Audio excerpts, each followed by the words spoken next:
Hey, I'm Charlotte. I'm 35. I'm from Portsmouth, and this is my story. So, this is a very heavy story, so please look after yourself when listening to this story because um, it's very heavy. Make sure you're safe, make sure you're okay to listen to it, and if it does trigger you, please seek help because it's okay not to be okay. Um, so, my mum and dad had an arranged marriage. Um, and my mum didn't want to marry my dad. He don't know about his background, but my mum's background was she was adopted, and she was taken in by these adoptive parents, and they abused her sexually, physically, mentally, completely abused her.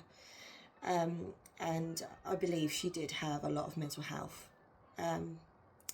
which will make sense in my story. The abuse that I know happened way before I was born. I knew that my mum tried to abort me. My dad tried to throw her down the stairs. She broke her ankle when she was pregnant with me, because she didn't want to bring another child into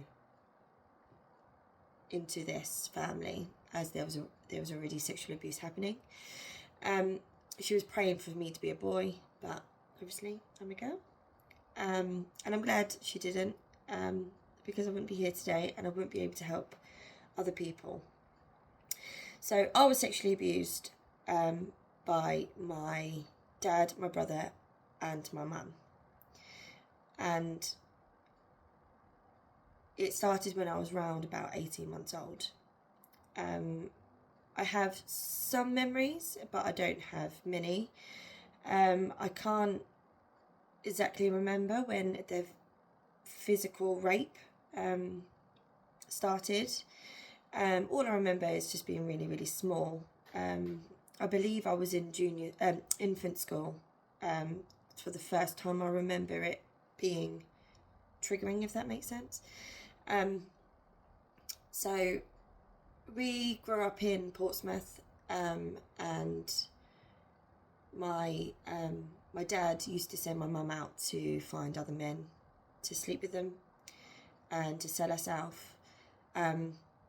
So there was already abuse going on in the relationship of my parents. My dad was physically and mentally abusive to my mum.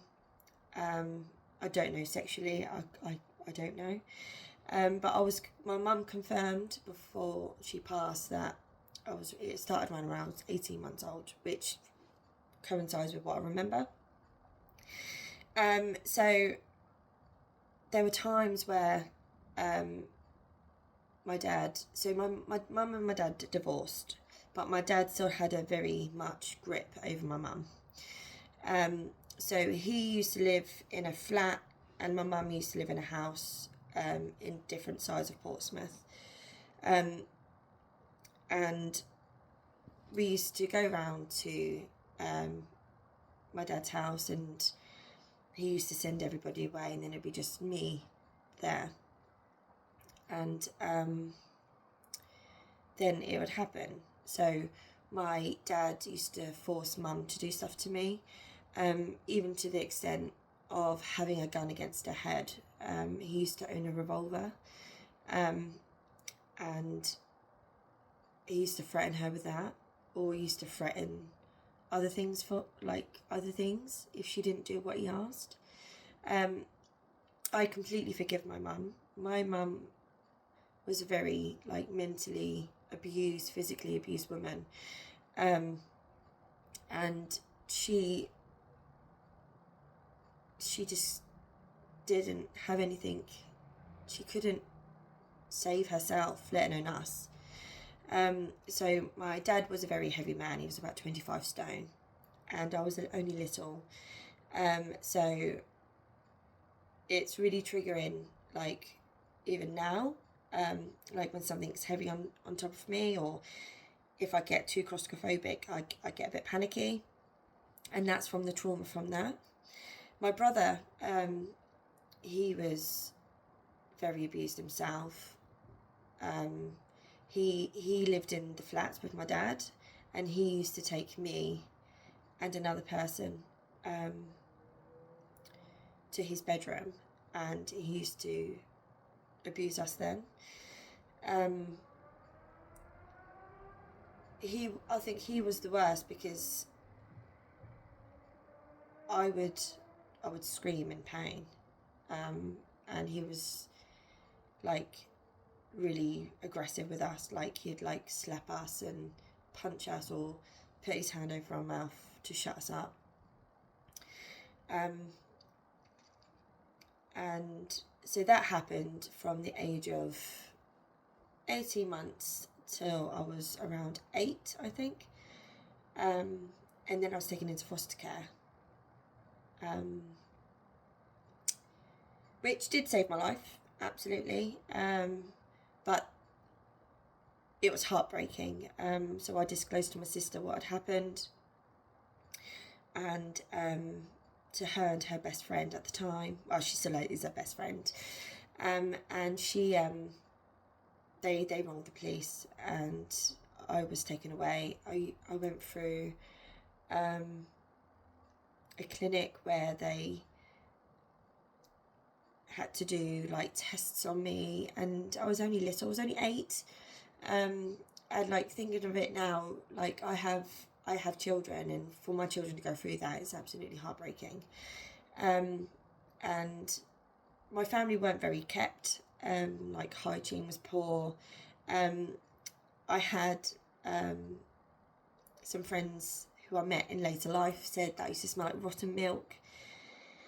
Yeah, so it wasn't a great dynamic. So I was taken into foster care, and I remember seeing my mum for the first time after being taken away, and I remember fighting the social services people who were grabbing. I think there was five of them on me, for me trying to get back to my mum. I was like punching, biting, kicking, you name it, I was doing it just to get back to my mum. And me being pulled away and seeing my mum put her head in her hands has stuck with me for a very, very, very long time. That was the most heartbreaking story, like heartbreaking part of the story, because she was my mum, and that's all I ever knew. Like, I slept with her every night because I was too scared to sleep on my own. So yeah, so that took me years, to recently to get over. So then I went into foster care. I went through multiple carers in a very short amount of time. I was a very troubled child, very troubled, very sexualised child as well. And I went with my first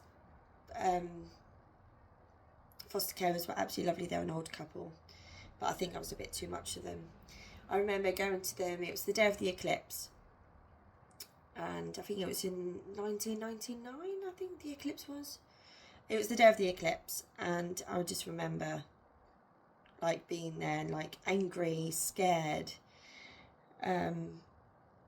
like anxious, just don't know what was happening, you know. So I was with them, and then I don't really remember, like, I was with foster carers, and they were like, I'd be with them for a month, and then I'd go to another foster carers because they couldn't handle me, and then I'd go to another. And then it brings me to a foster carers that was in North End, and they seemed lovely, and it took, I think, I don't know the timings, if I'm honest, I don't know the timings. It took a little while for me to get kind of comfy in this place. They had me and 2 other girls in their care, and I don't know if I shared my room or I had my own room, I can't really remember, but it got to a time where the foster dad used to come in at night, and would push up against me, touch my chest, like groping. He used to do that all the time, and then he got bold, and then he used to start putting his hand up my t-shirt in the living room, I would be on the sofa laying down, and then he'd sit on the floor next to me, and he'd bring his hand up to my chest and start groping. I don't think I was any more than 8 or 9 by this time. So I then went to school and asked them, or told them what was happening, and then I was taken away from them very, very quickly. And then I went to an elderly lady, and by this time I was pretty, excuse my French, fucked up, if I'm honest. I was feeling a lot of resentment to mum and dad. Why did they do this to me? Why, if they loved me, why would they do this to me? They didn't love me, to the extent where I tried to take an overdose. So I'm pretty sure this was before my 11th birthday. So I obviously went through different foster carers between that time. And yeah, I tried to kill myself. And I think I did that. I tried to do that quite a few times. And I was with one foster carer. She was an older lady. And I went away with the youth group. I think I was in Stampshaw. And we went. I went on this youth group trip to Wales. It was the best time. I think it was for a whole week. I had the best time just being in nature. I just remember feeling really happy that I was there. And then I went to the elder lady where I tried to kill myself. So after I tried to kill myself, I then went to my last foster carers. So I was with her from the age of, the day before my 11th birthday to the age of 17. 16, 17? 17, I think I was. And this was my home as a child. They were my mum and dad. They made me feel like I should have felt all the years beforehand. They treated me as their own. They bought me a car for my 17th birthday. I was 17, and for Christmas they bought me a car. It was a metallic electric blue Nissan Microdot, and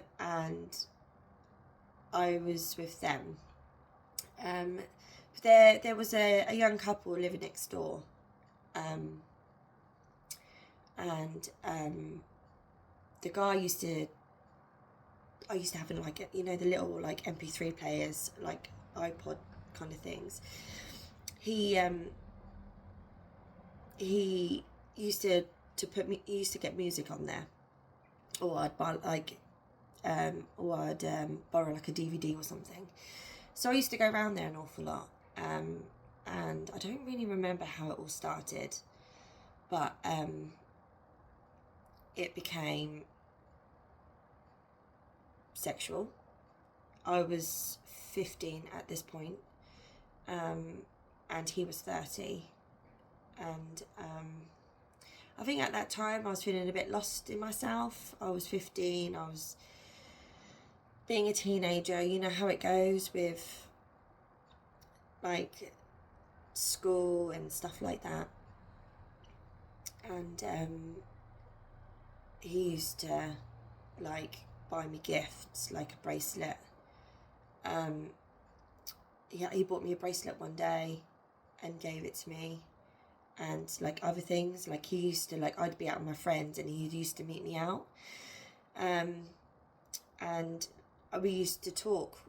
My bedroom window was at the back of the house, and he used to go into the garden, and we used to talk. So I'd be through the window and he'd be in his garden. We used to talk, And like when I'd go out with my friends, or I would go to my friends, but I'd go, so there was a road behind the houses there, and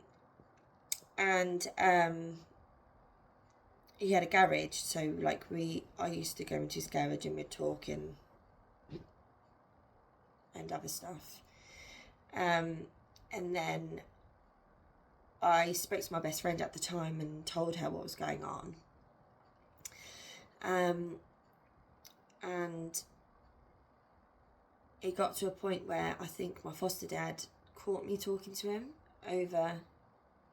out of my window. And I think the next day I went into my secondary school and told them what's been happening, which they then informed my foster parents, and I think they made their life hell after that, because initially he was grooming. He was being all nice and giving me things, and then it turned sexual. And unfortunately, where I've always been, sex for me is, even sometimes now, is the only way like I feel love, and that's been installed in me from a very, very young age. So that happened, and then we went to Disneyland Paris. They took me to Disneyland Paris for the weekend, and it was the best time, but there was a cloud hanging over us at that point because it all just come out. And then I think after that, I kind of went a bit AWOL, and then it ended up in a hostel. So why am I telling you all of this? I'm telling you all of this because, and the reason why I want to share my story is because no one got prosecuted. No one. So when my family were abusing me, my dad especially, it was all recorded.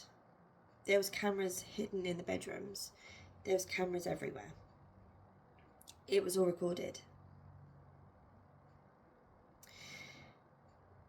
My parents, that I understand, so I've just got my care file, so I'm still trying to go through them. I had a break on that for a bit, because of my mental health, and I've had therapy. I'm in a really good state now to go back to that. So they were put on sex offenders register or some sort of register, and I don't know if it was mum and dad. I was told it was mum, dad and my brother, but other families are telling me that my mum wasn't, so I need to find out more on that. So they were put on the register and I was taken away. Why was there no prosecution? The witness who was put on the witness stand was my sister's best friend. And she had no support. There was no support for her. And she works in the legal justice system now. And even she said she can't believe how she was treated. I think she was a minor as well, and she had no support, and she was destroyed in court. But they never went to prison. They never had any punishment for that. I found in my files that the foster carer who touched me, social services didn't prosecute because they didn't think it was in my best interest. And that angers me so much. Why? So I know they were strict. I know they wasn't allowed to, I know they weren't allowed to foster anymore. And I know that they split up. And the sad thing about it is, I know I wasn't the only child. Because I got got back in contact with one of the girls who I was with. God bless her, she's now passed, but and even she said to me, I wasn't the only one, but it didn't happen to her. So God knows what other girls or boys out there who have been abused by this man, and that's what angers me. They meant to be protecting children, but they can't get any justice for them. Why? Exactly the same with the guy next door. There was nothing done. So I'm currently writing a book about everything that's happened to me, because, you know, what I've been through, I shouldn't be okay. So my book's called How Am I Not Crazy? And how am I not?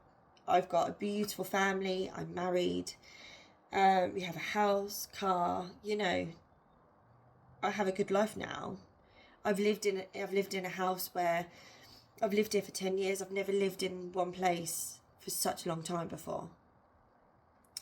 And I want to help people who've gone through this. I want to get justice for myself and others who have not had justice, because the justice system sucks. Social services suck sometimes. Yes, they're there to protect children, and I completely support in that. But when it's in their care and things happen, why do you not do anything about it? Why do you not support the children or protect the children that are in your care? So yeah, that's my story. If this has hit anyone, please find help, report it. Report. Let them listen. Make them do something. You're going to be okay. We all have bad days, but I know you're going to be okay. Thank you.